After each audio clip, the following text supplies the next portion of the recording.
Olá, eu sou a irmã Martina e esse é o último santo da nossa série sobre os santos, depois só um último vídeo de conclusão. Até aqui a gente falou de tantos santos que de certa forma tiveram vidas extraordinárias, ou porque foram pessoas, né, que fizeram milagres, ou porque foram pessoas muito inteligentes, historicamente importantes, ou enfim, né, que tiveram uma força moral muito influente, vamos dizer assim, no seu meio. E para hoje eu escolhi então uma pessoa cujo processo de beatificação já começou oficialmente, que é talvez muito mais parecida a todos nós. Morreu inclusive outro dia, na Itália, em 2012, e teve uma vida sem nenhum traço de coisas especiais. E, no entanto, por outro lado, que vida grande, que vida impressionante, a gente poderia dizer.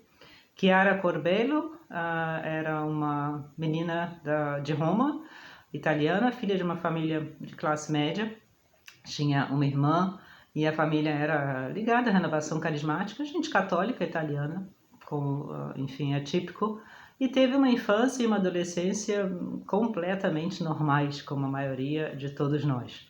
Aos 18 anos, ela conheceu um rapaz no grupo de amigos, inclusive quem nos escreve a biografia dela principal são também um casal de amigos, portanto escreve, né, muito intimamente, de pessoas que a conheceram muito de perto.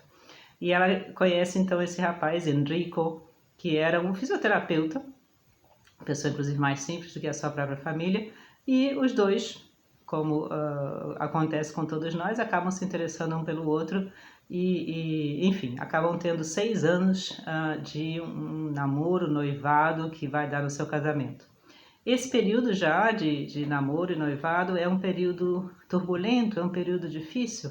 A sociedade de hoje oferece tantas e tantas oportunidades e chances e às vezes, né, distrações que, como todos nós sabemos, é muito difícil manter uma relação estável, harmônica, saber exatamente o que a gente quer, ter certeza de que aquela é a pessoa, enfim, né, com quem a gente quer realmente compartilhar a nossa vida. E isso eles sofreram como a maioria dos nossos jovens. Ela estava mais segura de que ele realmente era a pessoa da sua vida, ele, enfim, mais ainda ocupado com as coisas normais de quem está começando a trabalhar, de quem está ainda, né, procurando se estabelecer na vida. E, portanto, havia várias brigas e desentendimentos, muitas vezes se separaram, depois de novo se juntaram, não viveram juntos, como a maioria das pessoas hoje em dia, infelizmente, porque justamente tinham noção de que o matrimônio e essa, enfim, relação íntima das pessoas é uma coisa sagrada, é uma coisa que tem o seu lugar e é preciso esperar o seu tempo, e é uma coisa que, enfim, é abençoada por Deus, não é uma brincadeira, não é algo que a gente faz hoje de uma forma, amanhã de outra. E eles eram, ambos diziam, depois filhos, vamos dizer assim, né, da grande teologia sexual, teologia do corpo, como se chama, do Papa João Paulo II, pessoas que aprenderam muito com o nosso tão saudoso Santo Padre sobre, né, o que significa o casamento, o que significa o sexo, o que significa, enfim, toda essa doação de si mesmo implicada, né, na vida de família. E isso eles tinham ambos já na época de namoro muito claro.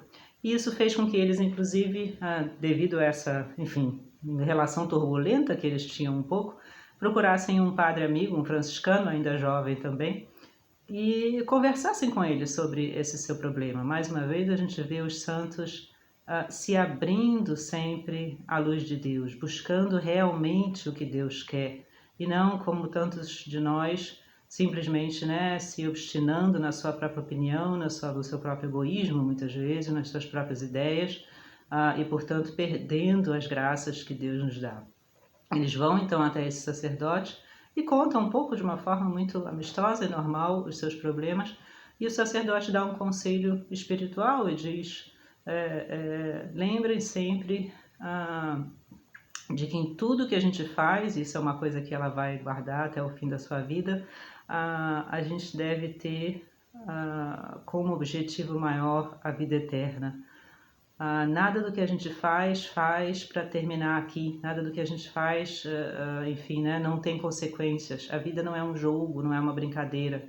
Então, repensem, conversem, né, vão a fundo do que realmente isso tudo significa para vocês e descubram realmente o caminho, seja qual for, que Deus quer para vocês. E isso, de certa forma, salva, enfim, né, o relacionamento deles. E a partir de então são muito mais serenos, muito mais maduros e de fato finalmente se casam, ainda jovens, com 24, 25 anos, e começam a vida de casados de qualquer jovem dos nossos dias. Logo também uma diferença é que alguns meses depois eles sabem que estão esperando o seu primeiro filho e sentem já um pouco essa contradição, essa cruz que a pessoa que quer realmente sinceramente seguir a Deus sente no mundo. Porque muita gente critica e diz que ela devia primeiro, né, terminar, ela está fazendo nesse momento estudos de pós-graduação na universidade e que ele devia também ter mais tempo de enfim, né, arranjar um melhor emprego. E eles respondem, nesse momento, eles estão depois de casados, eles têm uma relação muito profunda e muito amiga um do outro, e eles respondem juntos que não, que eles se casaram porque justamente eles querem estar abertos a uma família, para isso que eles se casaram. Eles não veem a sua relação um com o outro fora ou longe, né, dessa abertura à vida, dessa abertura aos filhos, dessa abertura à sua família, e eles confiam, portanto, enfim, né, o futuro e a sua situação material e a sua situação intelectual nas mãos de Deus, junto com os filhos que venham. E, enfim, estão muito felizes esperando esse primeiro filho, até que num dos exames que ela faz, aparece, enfim, problemas com o feto, e finalmente eles vão saber que a filha, Maria, eles dão já o nome antes do nascimento, é uma menina, tem um problema, enfim, de saúde gravíssimo, né? É uma criança que não vai sobreviver provavelmente nem muitas horas depois do nascimento. E claro, isso é um choque muito grande, e aí vem, né, a cruz que todos nós temos que carregar nessa vida e que é um ponto de decisão na nossa santidade. Quando a cruz aparece, né, aí está a nossa resposta, a nossa decisão com relação à graça de Deus. E obviamente que o médico aconselha a eles imediatamente um aborto, porque não há possibilidade nenhuma dessa criança sobreviver. E, de novo, eles, depois de conversar um com o outro, depois de rezarem na capela do hospital, dão uma resposta que, como eles dizem, já era óbvia desde o começo, mas a gente queria fazer isso, né, como o padre nos aconselhou, pensando com toda a consciência, com toda, enfim, a responsabilidade da nossa vida. E, claro que não, eles dizem, nós não vamos abortar essa criança, ela é nossa filha e, né, vivendo 3 minutos, 3 horas, 3 anos ou 30 anos, é a filha que Deus nos deu e a gente vai, enfim, acompanhá-la até a sua morte, seja o que Deus quiser. E, de fato, é uma gravidez a rigor não muito complicada, mas quando a menina nasce, eles inclusive já tinham chamado o padre ao hospital também, ela é imediatamente batizada, e tiram ainda umas fotos com ela, a gente pode ver as fotos, e ela morre algumas horas depois do nascimento. Isso é, como todos nós sabemos, uma cruz enorme para os pais, uma dor muito forte, sair do hospital, né, depois de 9 meses sem o filho nos braços. E os amigos então contam nessa biografia como essas dores vão amadurecendo a Chiara, como ela vai se tornando, né, de uma menina meio de família de classe média e enfim, né, inclusive às vezes, como todos nós, meio egoísta, como ela vai se tornando uma mulher de fato forte, uma mulher não cheia de amor, e uma mulher, inclusive eles dizem, muito mais bonita, sai dela, né, uma bondade e uma alegria que a gente que estava acompanhando a história tão dura ficava muito impressionado.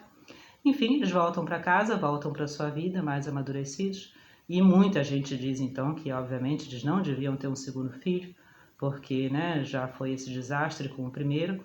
Eles se submetem, ela principalmente, né, a alguns exames médicos para ver por que tinha acontecido com aquilo, e todos os exames dizem que isso é uma coisa que, enfim, independe dos pais, uma má formação do feto, como acontece, né, raramente, mas, enfim, comumente. E portanto, eles logo em seguida vão ficar esperando o seu segundo filho. Ela continuou seus estudos, eles continuam uma vida normal, inclusive viajam com a família, gente completamente normal, que querem ter, enfim, né, os seus filhos. E, por incrível que pareça, de novo, um exame mostra que agora é um menino, David, eles dão o nome, e que esse menino também tem uma má formação do feto, inclusive fazem exames agora, claro, muito maiores, e o médico disse que isso é uma coisa muito rara que aconteça, né, duas crianças, uma em seguida da outra, isso não está ligado a vocês ou a algo, né, que vocês tenham feito, algum remédio, alguma coisa, absolutamente isso é uma coisa randômica, isso acontece geralmente uma vez só, e enfim, é realmente uma tragédia. E, de novo, uma segunda vez, é incrível a força que esses dois jovens têm.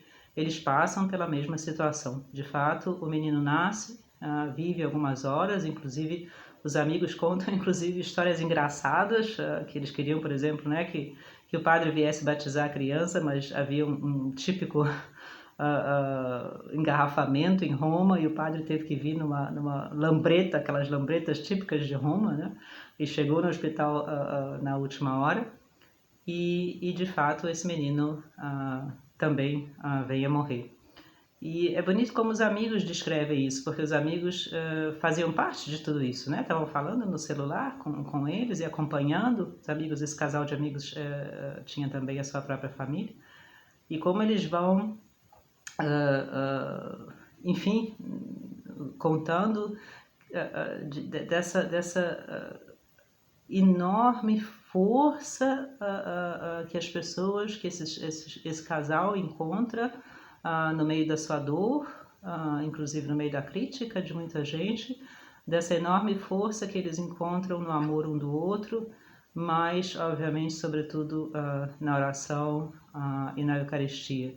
E nada de extraordinário, nada como se fosse uma luz que aparecesse, ou não vão ficando fanáticos, né? Enfim, amargurados ou fechados em si mesmo, ao contrário, são pessoas que choram, são pessoas, né, que precisam do carinho dos outros, são pessoas que, claro, gostariam que não fosse assim, são pessoas que, inclusive, né, de certa forma, reclamam com Deus por que o Senhor permite isso, mas dentro disso tudo, no meio disso tudo, permanecem, conseguem permanecer na sua serenidade, conseguem permanecer, enfim, na sua harmonia. E quando eles perguntam a Chiara o porquê disso, ela responde muito claramente, porque tudo isso não vem porque a gente quer ou porque a gente de alguma forma, né, tenha feito alguma coisa para isso, mas porque de alguma forma Deus permitiu que isso seja assim. É assim, existem crianças doentes no mundo, é assim, existe dor no mundo. Vamos aceitar isso, mesmo que a gente não goste, mesmo que isso não seja o que a gente queria, não seja o que a gente esperava, mas se Deus permite, a gente aceita até que, de certa forma, Ele dê pra gente, né, a felicidade que a gente busca. Sabendo sempre, ela vai repetir sempre que a felicidade realmente total só existe no céu, não existe nessa terra. Né? A vida nessa terra é uma vida de luta, ela diz. E eu dou graças a Deus que pelo menos eu pude ver meus filhos né, pude ter eles nos braços e assim pude compartilhar com tantas mulheres no mundo que perdem os seus filhos, que têm filhos doentes. Muito realista, a gente falava na nossa introdução, o santo é sempre uma pessoa realista, não é uma pessoa que vive de ilusões ou que vive, né, de sonhos, mas encara a vida realisticamente. Não é o que a gente gostaria, a gente sofre, claro, mas vamos aceitar isso, enfim, né, da melhor forma que a gente puder e sabendo que por trás disso tudo está ainda o amor de Deus, está ainda de alguma forma misteriosa a vontade de Deus. E isso a gente transforma então numa alegria. E enfim, eles continuam de novo, né, a sua vida, esperando ainda. Os médicos dizem que eles podem ter filhos normais, que aquilo é uma coisa, enfim, que aconteceu. E eles vão ficar então, vão ficar esperando o seu terceiro filho, o menino, a quem eles dão já o nome de Francesco. Eles eram muito ligados, como todo bom italiano, a São Francisco de Assis. E, claro, entre muita preocupação da família e muita crítica de pessoas, inclusive de médicos, finalmente vem o resultado dos exames, que esse menino é perfeitamente normal. E eles vão seguindo com exames muito de perto, obviamente, e tudo indica que essa criança é finalmente uma criança perfeitamente normal. E eles são, obviamente, muito felizes com isso. O que acontece, no entanto, é que ela começa a sentir uma coisa primeiro na língua, e enfim, né, que vai crescendo e que vai incomodando, e os exames dão que ela tem câncer, e enfim, era já um câncer de certa forma muito maligno, e o que seria imediatamente necessário seria que ela fizesse, enfim, quimioterapia. O problema é que ela está justamente esperando essa terceira criança, e a quimioterapia, obviamente, pode fazer mal à criança, inclusive os remédios muito fortes que ela tomaria. E, de novo, mas aí os amigos contam como é incrível a maturidade dela de saber lidar com essa situação toda, situações que a rigor todos nós enfrentamos na vida de formas diferentes, né? Não tão assim, uma em cima da outra às vezes, e como ela sabe lidar com isso e está muito mais segura de si mesma. Ela que era uma menina um pouco insegura, né? Um pouco justamente pessoa muito do mundo, e como ela diz, não, enquanto eu estiver, enfim, grávida, eu não vou me submeter a esses tratamentos para não fazer mal ao meu filho. E os médicos ainda tentam e tudo, mas ela é muito clara nisso. O marido apoia perfeitamente a sua decisão. E, de fato, o menino nasce, Francesco, e é um menino, inclusive é hoje um adolescente, perfeitamente normal. E eles têm essa alegria imensa de ver, enfim, né, o seu terceiro filho seu, que os outros não puderam ser. No entanto, o câncer dela, por conta desses meses nos quais ela não pôde fazer a quimioterapia, vai crescendo. Né? Inclusive as últimas fotos que a gente tem dela, ela está com um olho vendado, porque o câncer tinha também se espalhado para um dos olhos, e ela aí faz todos os tratamentos possíveis para debelar esse câncer. E enfim, né, como sempre a gente conhece na história do câncer, em alguns momentos parece que ela de fato vai conseguir, algumas coisas são bem sucedidas, mas inclusive eles fazem ainda viagens, né, com o menino. Há uma foto muito bonita deles visitando o Papa Bento numa das audiências em Roma, com o menino ainda pequenininho. Mas enfim, ela não consegue reagir inteiramente ao câncer e acaba falecendo aos 28 anos em casa, cercada pela família, pelo marido. E esses últimos meses da vida dela são os meses dos quais a gente tem muitas dessas fotos que são realmente impressionantes. Impressionantes porque a gente fica esperando de ver, né, uma pessoa assim, que até assustaria a gente de certa forma, e o que a gente vê é uma típica italiana, muito bonita, muito elegante, cheia de alegria e cheia de amor e simplíssima, uma pessoa como qualquer um de nós, que está ali morrendo de câncer depois de ter perdido 2 filhos, e que, no entanto, está completamente cheia de alegria e cheia de simplicidade. E ela falava, inclusive, algumas vezes na paróquia, e tinha um grupo de amigos muito grande da Renovação Carismática, e, enfim, e o testemunho é de que a gente, se não soubesse que ela estava com câncer e que tinha passado aquilo tudo, a gente jamais imaginaria, porque é uma pessoa completamente cheia de alegria. E o marido, que obviamente está vivo hoje, conta exatamente isso, que ele, nas últimas semanas, ela ficava já na cadeira de rodas, muito quietinha, gostava de fazer muitas horas de adoração ao Santíssimo, inclusive via muita gente visitar, ele ficava impressionado com a quantidade de pessoas que ela tinha conhecido, que ela tinha tocado a vida, o que ouviam, né, de certa forma, a história dela e vinham visitar, e que ele uma vez então perguntou a ela, Nosso Senhor diz no Evangelho, né, que o meu fardo é leve, e como é que ele pode dizer isso? Como é que você pode concordar com isso? Seu fardo não é nada leve? É super pesado? E ela diz, Henrico, você não sabe como ele tinha razão, o fardo é leve.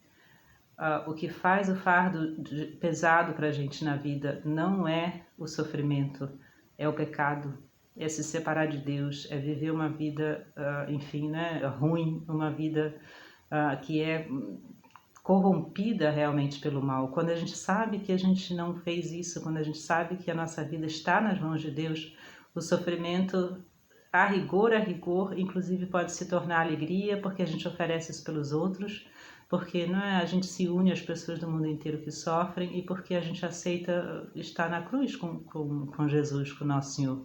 E ele conta como isso impressionava ele, obviamente, nessas últimas semanas. Enfim, ela faleceu e, como é típico também da história de santos, a gente lê nas histórias antigas e não acredita um pouco, no entanto isso acontece agora, a quantidade de pessoas que vêm, enfim, né, visitar a família, fazer parte do enterro, de alguma forma falar para o marido e para o filho sobre como a vida dela tocou a vida deles, e que luz que ela foi, que alegria, que bem que ela, né, pelo seu sofrimento espalhou ao redor de si. É uma quantidade enorme de pessoas. O processo, inclusive, tem que se esperar normalmente para se começar um processo, um período mínimo de anos, mas ele foi logo que possível começado, porque é a típica pessoa que exala, irradia nessa sua vida adulta santidade. Não uma santidade mal entendida como conformismo, não? Como, enfim, corrigir os outros, como, de certa forma, quase um puritanismo. Ao contrário, é uma santidade completamente aberta, normal, enfim, né, que pode ser vivida por qualquer um de nós, desde que a gente aprenda como ela, e precisa aprender, ela precisou aprender também, a ver nas dificuldades da vida, de certa forma, a oportunidade de abraçar a graça de Deus.